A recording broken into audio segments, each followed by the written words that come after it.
Kita apabila kita melihat seseorang itu yang berilmu, bukan kita tengok ilmu dia, kita tengok pada sijil dia, tuan-tuan.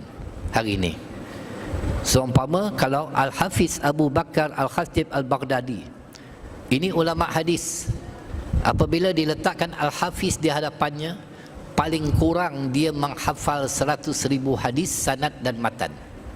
Paling kurang. Perawinya siapa, siapa yang menfikahkan perawi itu, siapa yang mendhaifkan perawi itu, tarikh lahirnya, rijalnya, semua dihafal. 100,000 hadis paling kurang nak jadi pakar hadis.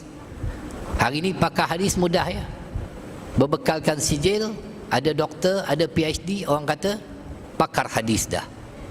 Pakar hadis, bawa satu hadis, orang tengok dia pakar hadis dah. Apa hadis dia bawa? Iyyakum wa muhdatsatil umur, awaslah kamu daripada perkara-perkara baru. Fa in kullu muhdatsatin bid'ah, kerana perkara baru, setiap yang baru itu yang diada-adakan adalah bid'ah. Wa kullu bid'atin dhalalah, setiap yang bid'ah itu adalah sesat. Tambah lagi, bila sesat masuk neraka, dia kata. Bila orang dengar hadis ni, orang pun tak naklah beramal lagi dah. Zikir lepas mayang tinggal, baca Yasin malam Jumaat tinggal. Satu hadis ya, satu hadis terus jadi pakar hadis pada hari ini. Inilah yang berlaku pada hari ini. Masyarakat hanya melihat seseorang itu dengan gelaran ada PhD, ada doktor, dah jadi dah pakar hadis. Sedangkan dia tidak melihat kepada hadis yang lain. Hadis yang lain tu dia tidak melihat. Seumpama man sana fil islami sunnatin hasanatan kana lahu ajruha wa ajru man amila biha. Barang siapa yang mempelopori sunnah amalan yang baik, maka dia mendapat pahala dan pahala orang yang mengamalkannya. Barang siapa yang buat satu sunnah yang baik, kemudian diikuti oleh orang lain, seumpama ulama yang membuat susunan baca Yasin pada malam Jumaat, zikir-zikir lepas solat dan sebagainya, kita buat sambutan Maulidul Rasul dan sebagainya, itu merupakan satu sunnah yang baik, maka orang yang mengikutnya akan mendapat ganjaran pahala.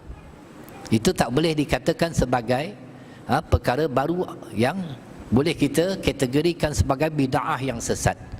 Kerana ada sahabat Nabi SAW melakukan perkara baru yang tidak dicontohi oleh Nabi SAW. Seumpama mereka selepas daripada iktidal mengucapkan Rabbana lakal hamdu hamdan kasiran tayyiban mubarakan fih, Nabi tak ajar. Kemudian apabila selesai solat, Nabi tanya, siapa yang mengucapkan tadi? Siapa yang mengucapkan tadi?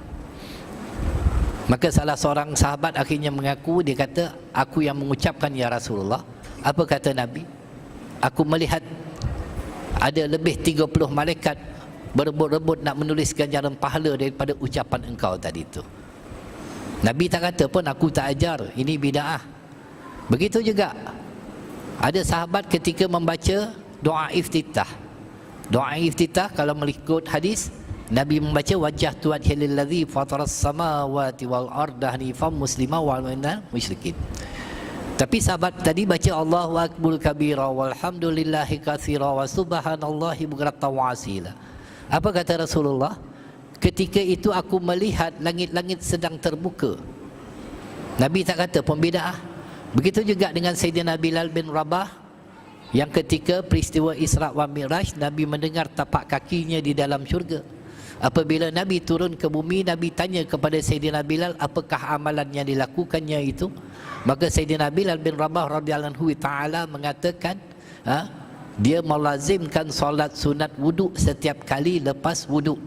Nabi tak ajar pun, Nabi tak kata pun perkara ni aku tak buat, perkara ini bid'ah.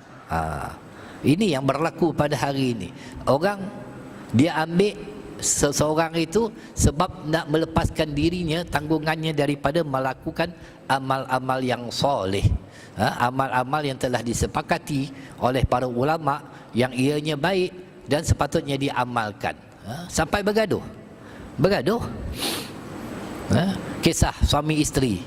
Seorang suami dia suka Tiap-tiap malam Jumaat pergi surau baca Yasin.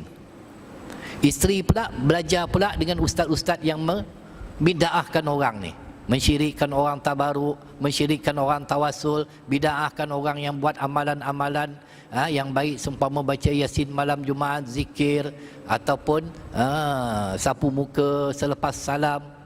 Sapu muka lepas salam disebut dalam kitab Muniatul Musalli oleh Syekh Daud Al-Fatani, sunat untuk dilakukan. Tak nak laku pun tak kisah, tak boleh kita hukum sebagai ia perkara yang mungkar ataupun bida'ah.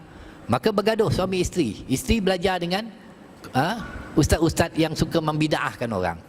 Suami lah suka pergi surau baca Yasin. Satu hari, hari Rabu petang, bersembang suami isteri. Isteri tanya kepada suami dia, "Bang, malam besok malam apa bang?" Suami dia jawab, "Malam besok malam Jumaat." "Kenapa?" "Saya tengok abang ni tiap-tiap malam Jumaat pergi surau baca Yasin." "Apa salahnya?" kata suami. "Memanglah tak salah bang, tapi itu perkara baru yang Nabi tak pernah buat, malam Jumaat baca surah Yasin. Bila perkara baru itu merupakan satu bida'ah yang sesat bang. Saya tak nak abang sesat dan masuk neraka." Oh, isteri. Suami kata, "Bukankah Allah suruh baca Quran? Allah suruh baca Quran. Di mana salahnya?" "Betul," kata isteri, "Allah suruh baca Quran. Tetapi membaca surah Yasin pada malam Jumaat itu Nabi tak pernah buat. Itu bida'ah, perkara baru," kata si isteri. Bergaduh. Akhirnya isteri tidur dalam bilik, suami tidur dekat ruang tamu. Besok suami pergi kerja, isteri tak tahu ke mana. Petang tu suami dia balik, panggil isteri dia. Dia panggil isterinya, isterinya menghadap suami dia, dia kata, "Abang sekarang dah bertaubat dah. Abang tahu abang dah buat perkara sesat, perkara yang Nabi tak buat, perkara yang Nabi tak lakukan, maka itu sesat. Memang abang bertaubat betul-betul." Isteri kata, "Kan bukankah semalam saya dah kata, setiap perkara yang Nabi tak buat, abang jangan buat, itu boleh sesat, masuk neraka."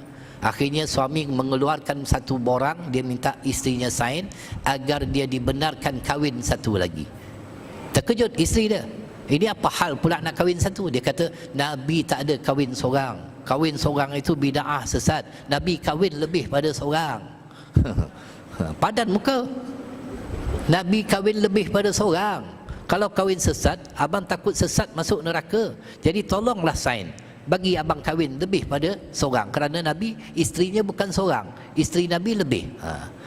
Kalau ada isteri-isteri tuan belajar dengan orang macam ni, buat macam tu tuan-tuan. Buat macam tu je, ajar sikit, biar tahu tentang betapa luasnya Islam ini, betapa rahmatnya Nabi SAW. "Wa ma arsalnaka illa rahmatan lil alamin." Tidaklah aku utuskan Nabi SAW itu sebagai pembawa rahmat ke seluruh alam. Kita mendapat rahmat daripada kelahiran junjungan besar Rasulullah SAW, dan Nabi tak redha pun seorang umatnya masuk ke dalam api neraka. Tiba-tiba kita mudah ya nak masukkan orang dalam neraka. Asbab daripada apa? Perkara-perkara furuk, perkara-perkara khilafiyah. Mudah sangat kita nak meletakkan seseorang itu sesat dan sebagainya. Hatta orang yang tak semayang tu pun tak boleh kita katakan mereka itu akan masuk neraka. Siapa kita nak bagi hukum? Mungkin di akhir hayatnya dia bertaubat kepada Allah, di akhir